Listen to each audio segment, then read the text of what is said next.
श्री शिवाय नमस्तुभ्यम। नमस्कार दोस्तों, आप सभी का हार्दिक स्वागत है आध्यात्म कथा में और श्रावण मास की इस कथा श्रृंखला में। महादेव की कृपा आप पर बनी रहे।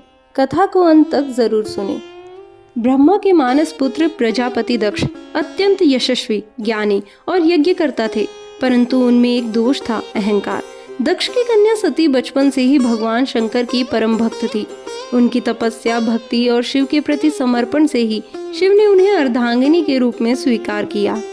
लेकिन दक्ष को कभी भी शिव स्वीकार नहीं हुए।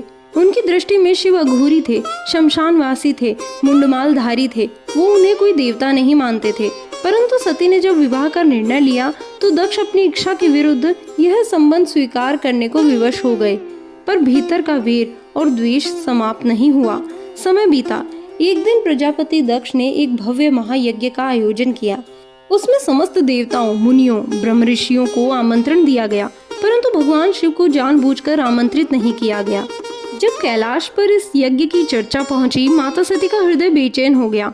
उन्होंने शिव से प्रार्थना की, स्वामी, मेरे पिता ने महायज्ञ रखा है, मुझे वहां जाना चाहिए। भगवान शिव ने कहा, सती, जहां अनादर हो वहां न जाना ही उचित है। तुम्हारा वहां जाना स्वयं अपमान को आमंत्रण देने जैसा है। परंतु माता सती ने दृढ़ता से कहा, मैं वहां कन्या रूप में जाऊंगी, आपके प्रतिनिधि के रूप में नहीं। और वे स्वयं वहां अकेली चली गई। जब माता सती दक्ष की यज्ञ में पहुंची तो वहां किसी ने उनका स्वागत नहीं किया। माता ने देखा कि यज्ञ मंडप में सभी देवताओं के आसन है, परंतु भगवान शंकर का कोई आसन नहीं था। माता का हृदय कांप उठा। उन्होंने अपनी माता से बात करनी चाही, पर माता ने भी मुंह फेर लिया। उनकी बहनों ने उनका उपहास किया और अंत में स्वयं प्रजापति दक्ष ने सभी के सामने भगवान शंकर का घोर अपमान किया। दक्ष ने कहा, शंकर कोई देव नहीं है, वे गज चर्म पहनने वाले, भूत पिशाचों के संग रहने वाले योगी हैं। उन्हें देवताओं की सभा में बुलाने का कोई औचित्य नहीं। माता सती यह अपमान सह न सकी। सभा के बीच खड़ी होकर उन्होंने कहा, जिस शरीर से मैंने यह अपमान सुना उसे अब जीवित नहीं रखूंगी। यह शरीर आपका दिया हुआ है, पर मेरी आत्मा तो शिव को समर्पित है। आज मैं अपने प्राण त्याग कर आपके अभिमान को जला दूंगी। और ऐसा कहकर माता सती ने अग्निकुंड में प्रवेश कर आत्मदाह कर लिया। त्रिलोक में स्तब्धता छा गई। देवताओं के मुख मौन हो गए, धरती कांप उठी। जब यह समाचार कैलाश पहुंचा, नंदी ने कांपते हुए शिव को बताया, प्रभु, माता सती ने आत्मदाह कर लिया। शिव कुछ पल मौन रहे, फिर उनका शरीर कंपित होने लगा। तीसरा नेत्र लाल होने लगा।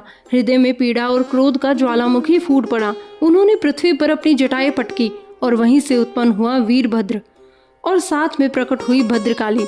शिव ने कहा, जाओ, उस यज्ञ को नष्ट कर दो, उस अहंकारी दक्ष का सर्वनाश कर दो। वीरभद्र ने भूतगणों, योगिनियों, पिशाचों की सेना लेकर यज्ञ मंडप पर चढ़ाई कर दी। देवता भी रक्षा न कर सके। ऋषि मुनि भयभीत हो गए। वीरभद्र ने यज्ञ मंडप को तहस नहस कर दिया। दक्ष को पकड़कर उसका सिर धड़ से अलग कर दिया। यज्ञ में हाहाकार मच गया।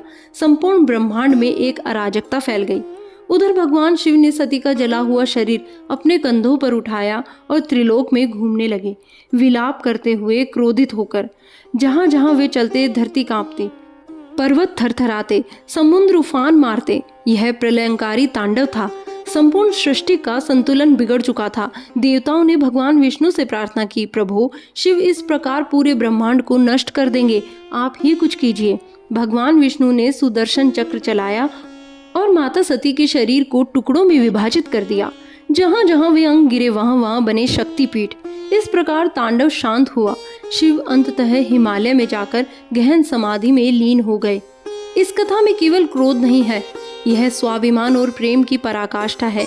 यह बताती है, जब प्रेम का अपमान होता है तो उसका परिणाम केवल आंसू नहीं, पूरा ब्रह्मांड भी रो सकता है। शिव शांत है, सदा सम है, पर जब उनकी शक्ति का तिरस्कार होता है तो वे महाकाल बन जाते हैं। यह कथा सिखाती है, जहाँ अहंकार बढ़ता है वहाँ अंत निश्चित है। अगर आपको ये कथा ज्ञान, भक्ति और भाव से भरी लगी तो इसे लाइक करें, कमेंट में जय भोलेनाथ लिखें और अगली कथा के लिए सब्सक्राइब करें। जय महाकाल।